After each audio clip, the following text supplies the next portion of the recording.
Bienvenidos a Voces, un podcast de AVI España en el que ponemos voz a la ciencia.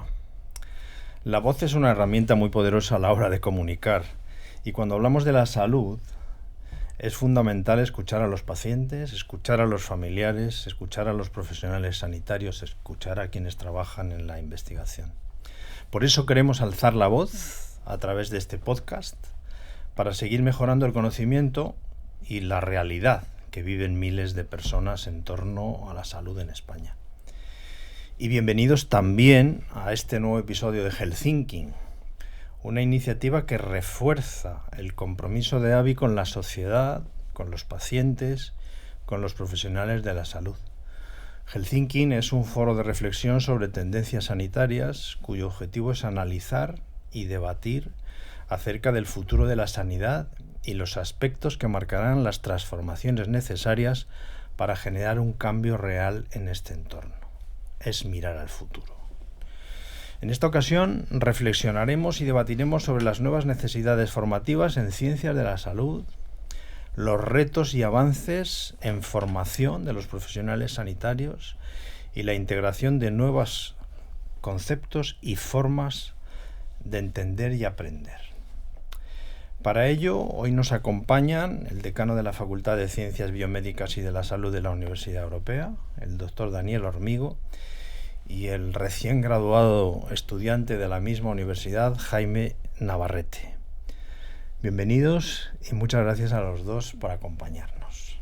Muy bien, muchas gracias a vosotros por la invitación y nada, un placer el poder pasar unos minutos en buena compañía y charlando de cosas muy interesantes y muy importantes para nuestra sociedad.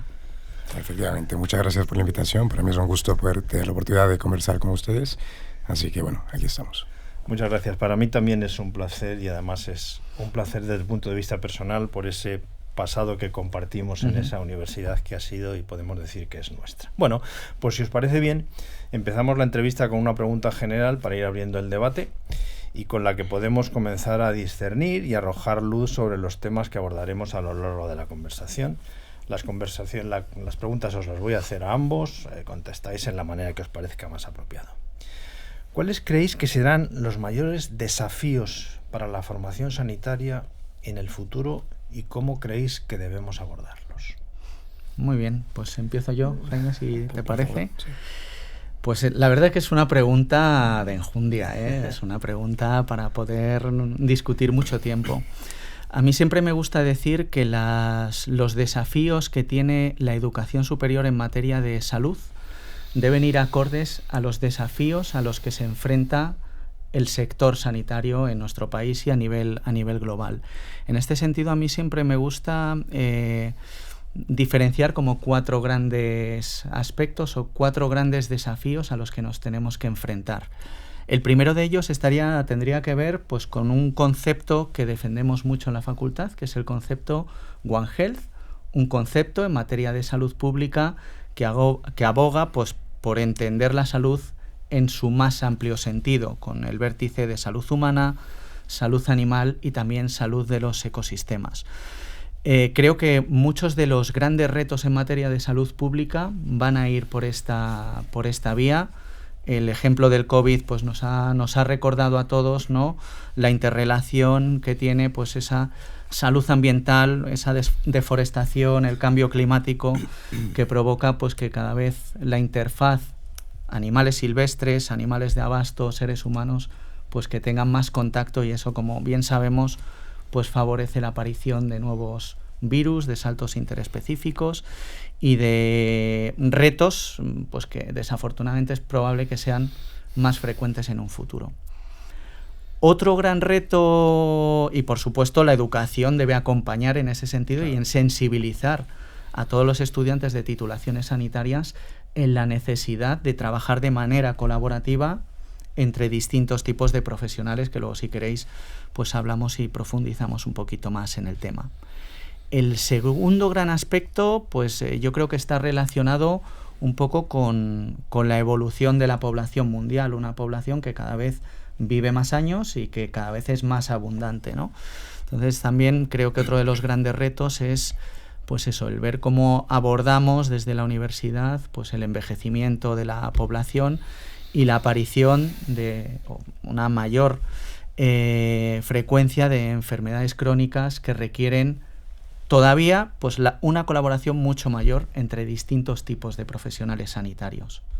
La tercera tendría que ver, yo sabéis que soy biotecnólogo de formación, creo que tiene que ver con las tecnologías, con la irrupción de las nuevas tecnologías que han revolucionado la manera de hacer ciencia y han revolucionado el sector sanitario.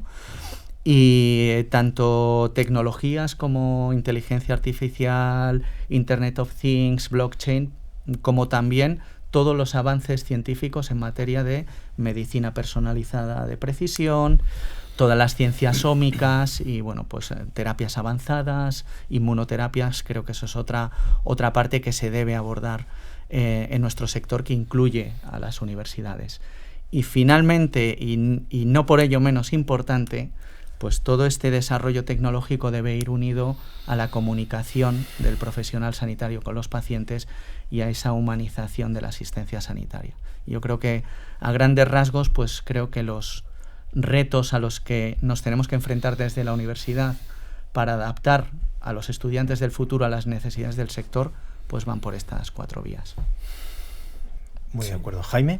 Pues yo creo que Daniel ha tocado 2 puntos muy importantes, que son efectivamente el tema de esa actualización médica constante que existe en la era actual. O sea, día tras día se publican centenares de papers, todos con impacto, y el conocimiento médico vivimos en una época en la que se actualiza a diario. Entonces, desde el enfoque de la enseñanza médica, es un reto el tener que enfocar a los estudiantes de tal forma que podamos estar al día siempre en el equilibrio entre enseñar la ciencia básica que todo médico tiene que formarse y saberla, y al mismo tiempo educar para que el estudiante pueda aprender a actualizarse tanto automáticamente como junto con la universidad en los conocimientos que van surgiendo, ¿no? Entonces yo, por ejemplo, en los 4 años de práctica clínica vi cómo cambiaron cosas a lo largo de esos 4 años, cosas que quizás en un tercer año de medicina se realizaban de una determinada forma, en un 6º año se realizaban de una forma diferente, ¿no? Y yo creo que eso es una prueba empírica muy importante de ver que estos cambios existen y que verdaderamente es un reto por parte del catedrático, ¿no? Y en este caso por parte del enfoque de la universidad, el cómo poder guiar al estudiante en ese movimiento tan rápido de conocimiento. Y por otro lado, pues lo que comentaste, eso, la importancia que toman ahora en la época actual las patologías crónicas, porque tenemos la fortuna de que vivimos especialmente en un país donde la esperanza de vida es muy larga, pero nuestro reto como profesionales sanitarios es conseguir que los pacientes, que la gente, la población viva esa cantidad de años con una calidad de vida lo suficientemente buena para que esos años sean buenos años para vivir. Entonces, eso también se consigue a través de mucho trabajo multidisciplinar, como comentaba Daniel, de parte de nosotros los médicos, pues eso, es tener la formación adecuada, la capacidad adecuada para atender a las distintas pluripatologías que se encuentran en el paciente mayor. Y yo creo que el enfoque de la enseñanza médica en el sentido de la importancia que tiene la cronicidad de las patologías con la que va a convivir la población cada vez más envejecida es importante, porque muchas veces el enfoque ya no es tratar y curar la enfermedad, sino cómo lograr que ese paciente, pese a que tenga que vivir y convivir con esa enfermedad, pueda hacerlo con la calidad de vida más alta posible, y qué nivel asistencial podemos ofrecer para ello. Yo creo que eso es una idea que yo tengo sobre la cuestión. Me bullen las ideas con vuestras 2 intervenciones. Empezando por el final y siguiendo con lo que ha dicho Jaime. Claro, no solo es calidad de vida. Hay un aforismo que dice: no solo es dar años a la vida, sino vida a los años. Somos capaces de prolongar la vida, pero muchas veces probablemente es mucho más importante dar vida a los años. Es así, es fundamental. Y en ese sentido había otro aforismo, de la Johns Hopkins, que se decía hace muchos años a todos los estudiantes cuando empezaban primero de carrera. Y le decían: tened en cuenta que más de la mitad de las cosas que os vamos a enseñar en un plazo máximo de 20 años se van a demostrar falsas. Ese es un hecho. Entonces, es tanto más aprender a aprender, que aprender el cuerpo doctrinal de lo que hay. Incluso, como mencionabas, en la manera de abordar nuestra relación con los pacientes. Y respecto a las 4 grandes tendencias que has mencionado, no puedo estar más de acuerdo. Es que por ahí es por donde tenemos que ir de una manera holística a manejar la enseñanza de las ciencias de la salud en general.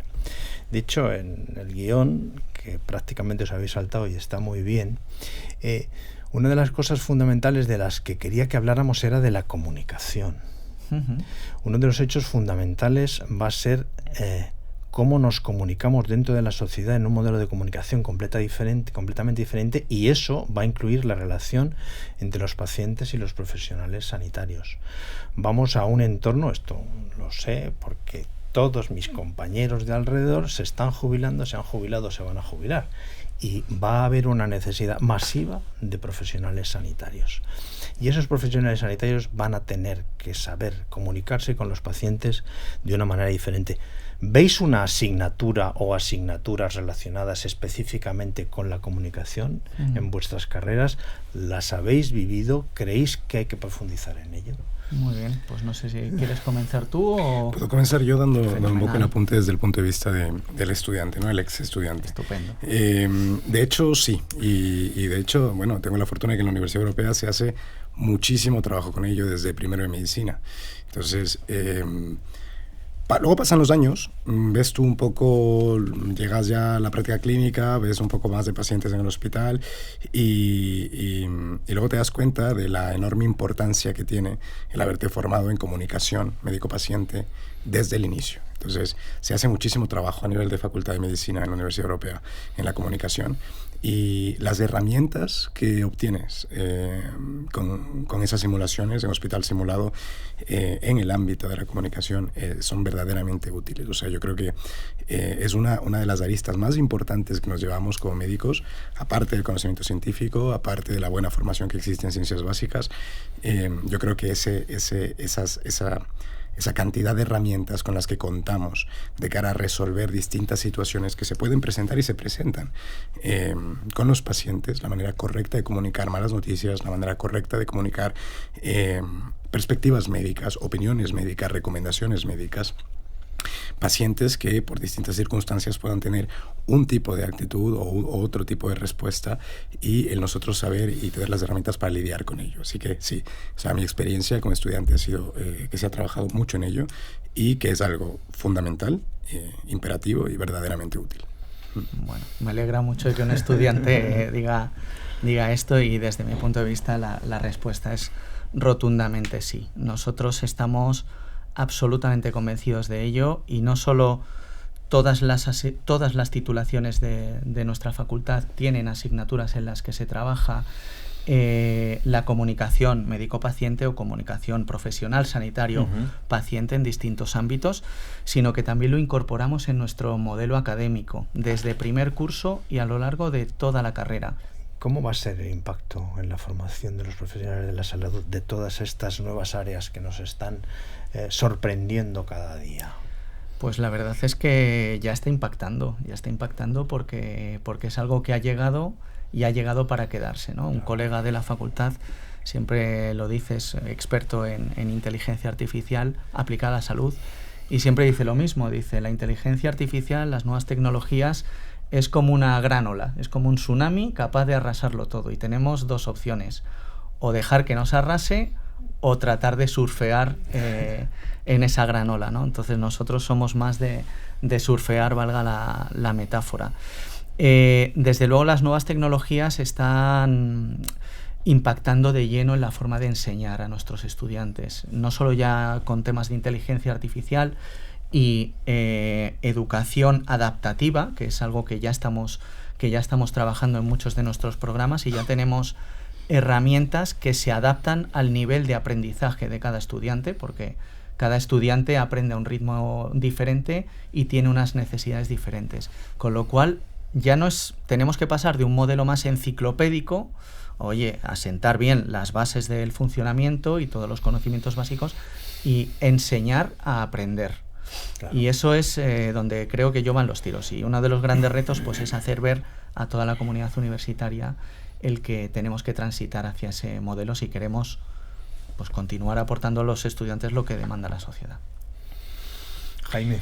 Sí, completamente de acuerdo. Yo considero que, bueno, por un lado, la parte tecnológica. Yo lo que más viví fue el tema de las simulaciones dentro del hospital simulado, los escenarios complejos, ¿no?, que se llaman escenarios clínicos complejos. Eso, desde el punto de vista del aprendizaje, apoyándose en esta tecnología, que es una cosa que al menos donde yo entiendo nadie más tiene la opción de utilizarlo, es verdaderamente invaluable. O sea, el poderte tú enfrentar como estudiante en un escenario donde puedes empezar a probar a hacer tu medicina, donde normalmente siempre la directriz es preparar, o sea, tú estás estudiando, ¿no?, a lo largo del curso tu asignatura, te toca la simulación sobre esa asignatura, es decir, tú has ido leyendo tu parte teórica, tú tienes tu conocimiento, pero tienes la oportunidad de ponerlo en práctica por primera vez. Desde cuarto de medicina empezar a hacer escenarios complejos, quinto, sexto de medicina, medicina interna, cardiología, lo que sea. El escenario complejo te permite a ti empezar a sentirte médico, a resolver verdaderamente con lo que sabes los escenarios en un ambiente en el que todavía estás completamente seguro, porque el objetivo del escenario es, al momento de terminar la simulación, corregir, junto con tus compañeros y el médico que está a cargo de la simulación, corregir las cosas que se pudieron haber hecho mejor, las cosas que se pudieron haber hecho mal. Y esa retroalimentación al momento, el salir, participar, volver, que se hable, que se converse, que se explique, que se compare con los escenarios reales, tener esa oportunidad para luego, cuando salgas de cara al futuro, estar en el escenario real y haber tenido esa práctica tan real como se pueda crear. Eso yo creo que es un aprovechamiento maravilloso de nuevas tecnologías y de métodos innovativos de enseñanza y de muchas de las cosas que hemos comentado, porque bueno, por supuesto que muchas de las cosas que se utilizan son en este sentido importantes. Quería profundizar un poquito sobre One Health. Me parece un cambio de paradigma en el enfoque no solo formativo, que es sobre lo que te voy a preguntar, sino sobre el enfoque general de los modelos de salud. Esa relación entre humanos, animales, no sé cómo los has mencionado, sí, ecosistemas, o salud y el ambiental. Ecosistema, lo que está pasando. Digamos, separo la pregunta en dos vertientes. ¿Cómo lo enseñáis a hacer en la europea y cómo crees que está sucediendo realmente, más allá del saltos entre especies que hemos vivido desgraciadamente con el COVID-19? Pues a ver, el cambio de paradigma One Health es algo que conceptualmente cada vez está más extendido y toda la sociedad científica, toda la sociedad sanitaria está cada vez más concienciada de la necesidad de ver más allá de, oye, la salud de los seres humanos y ver que está todo absolutamente interrelacionado. Y bueno, está el ejemplo del COVID, pero está el ejemplo del cambio climático y el aumento de fallecimientos año tras año, pues por golpes de calor. Estamos viendo cómo aumenta el número de fallecimientos anuales provocados directamente por la contaminación ambiental. Y luego, por supuesto, pues todo el salto de especie que se fomenta pues cuando hay contacto por la propia naturaleza de los agentes patógenos.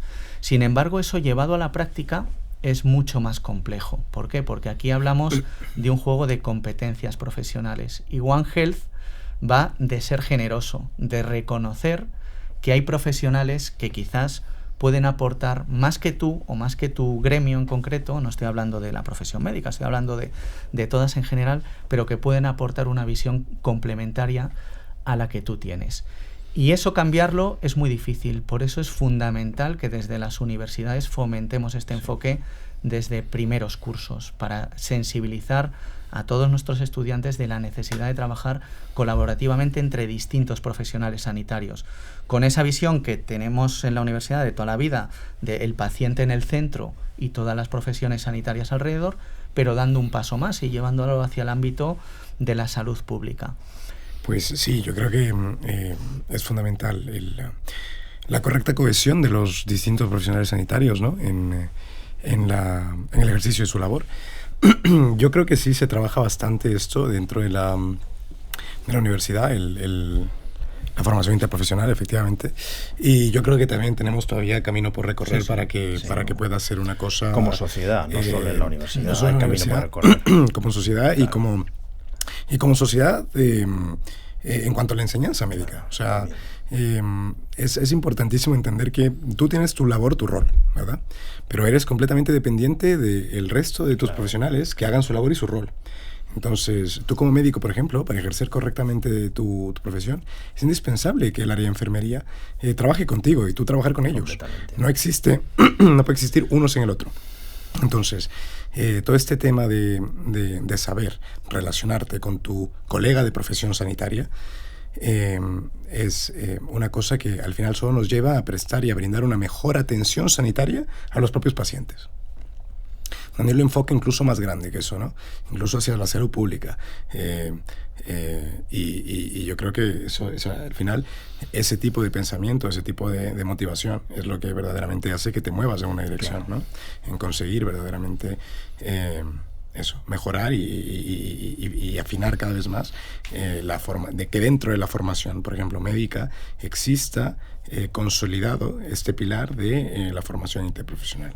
Desde luego es fundamental. Es básico. Y a medida que te incorpores a la vida profesional lo vas a ver con más intensidad. Bueno, os tengo que hacer una última pregunta porque siendo Helsinki un foro de debate de tendencias y con AbbVie como una biofarmacéutica basada en la investigación y centrada en los pacientes detrás, os tengo que preguntar por la investigación. Impulsamos mucho la investigación hace muchos años. Se creó la cátedra SISA, que trataba de premiar a los mejores expedientes. Seguro que Jaime está en el premio. Cuéntanos, Daniel, ¿cómo estáis enfocando la investigación? ¿Qué líneas de investigación hay en este momento? Yo me acuerdo de la de fisiología del ejercicio, que sigue siendo una de las punteras, con importantes papers en importantes revistas, pero me he revisado la web actualmente y la explosión ha sido exponencial. Como última pregunta, ya además sé que te será cercana. Sí, a ver, yo como sabéis procedo del ámbito de la investigación. Mi bagaje profesional siempre se ha centrado en la investigación biofarmacéutica. Yo me he dedicado siempre a la biotecnología farmacéutica y en ese sentido uno de mis principales obsesiones es fomentar la investigación en la facultad. Actualmente tenemos en torno a unos 50 grupos de investigación con una producción científica que ha crecido mucho en los últimos años y que está en torno a los 450 papers al año y unas 50 tesis doctorales aproximadamente. Y tenemos investigación en muchas líneas muy diversas. La de fisiología del ejercicio sigue siendo, por supuesto, una de las más potentes, pero tenemos también pues, líneas muy potentes relacionadas con la microbiota, con la biotecnología enzimática, con la oncología, con muy diversas áreas, y para nosotros es fundamental. ¿En qué punto estamos ahora? Queremos dar un paso más y queremos unir esa investigación a la formación de nuestros estudiantes. En los últimos años hemos lanzado un programa que se llama EARLY, que son las siglas de Early Research Lab Immersion, donde estudiantes de la facultad se pueden incorporar desde primeros cursos a líneas de investigación reales. Esto está muy extendido en titulaciones más experimentales como biotecnología, farmacia o biomedicina, donde muchos de ellos ya terminan la carrera con alguna publicación científica, lo cual les da una ventaja Jaime competitiva. Me ha dicho que ya ha terminado la tesis. Enorme, bueno. Acaba de terminar. Sí, Jaime es otro ejemplo de pues una estudiante absolutamente brillante y con esa sensibilidad investigadora. Fantástico. Bueno, ya hemos mencionado que eres un buen ejemplo. Muchas gracias. Sí, yo el tema es muy interesante el programa EARLY. Eso imagino que en medicina se estará aplicando. En medicina se está aplicando, lo que pasa es que hay menos candidaturas que en otras titulaciones que son más enfocadas directamente a la investigación. Me habrá tocado un poco tarde también para lo que es la aplicación del programa, pero me parece fundamental, o sea, dar la oportunidad a estudiantes de primeros cursos en entrar en líneas de investigación real. Me parece que está muy bien hecho y sí, al final la línea investigativa es una cosa que tenemos que aprender a convivir con ella. Hay gente a la que nos gusta más, hay profesionales que les gusta más enfocarse directamente a la práctica, pero todos tenemos que aprender a convivir con ella y a sacar el mayor provecho que podamos de ello. Así que nada, yo estoy muy contento de haber escuchado que esa iniciativa existe y está en marcha. Pues llegamos al final de esta conversación. Para mí ha sido un placer absoluto. Yo creo que vuestras reflexiones, vuestros puntos de vista han hecho realidad lo que intentaba mencionar al principio sobre Voces, el podcast de AVI en España, y también sobre Helsinki mirando hacia el futuro y hacia las tendencias. Yo creo que habéis dado además el prisma que queremos que Helsinki tenga en el futuro inmediato, y es esa aproximación entre generaciones. Yo creo que, en fin, un exrector, un decano, un estudiante recién egresado están haciendo esa confluencia de generaciones, que es la única manera que realmente nos va a permitir mirar hacia el futuro de verdad. No mirar al futuro desde la teoría, sino mirar al futuro desde verdad. Así que muchas gracias. A vosotros. Decano, muchas gracias Daniel, muchas gracias Jaime, mucha suerte. Un placer. En ese MIR que tienes que abordar ahora, que consigas la plaza que quieres. Gracias. Y nos vemos pronto. Estupendo. Nos vemos. Muchas gracias. Muchas gracias.